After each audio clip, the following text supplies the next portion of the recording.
อันนี้ก็สวนข้าวโพดเนาะสวนข้าวโพดมาเบิ่งข้าวโพดนำกันเด้อข้าวโพดก็งามงามเด้อพี่น้อง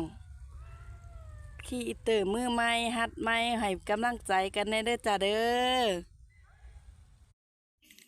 อัปเดตใหม่อีกรอบหนึ่งนะคะ อันนี้คือสวน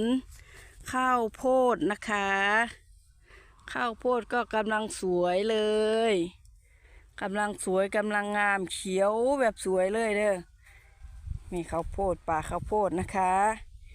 มาดูป่าข้าวโพดกันสวยงามจริงๆสวยจริงๆต้นใหญ่แล้วก็ต้นเขียวพ่อน้ำดินก็ดีอยู่สูบน้ำมาดานใส่ตลอดนะมันก็เลยงามก็เลยสวยอันนี้คือป่าข้าวโพดนะคะกำลังสวยเดี๋ยวมันใหญ่ขึ้นกว่านี้ก่อนสิอัปเดตให้ทุกคนเบิ่งอีกเด้อ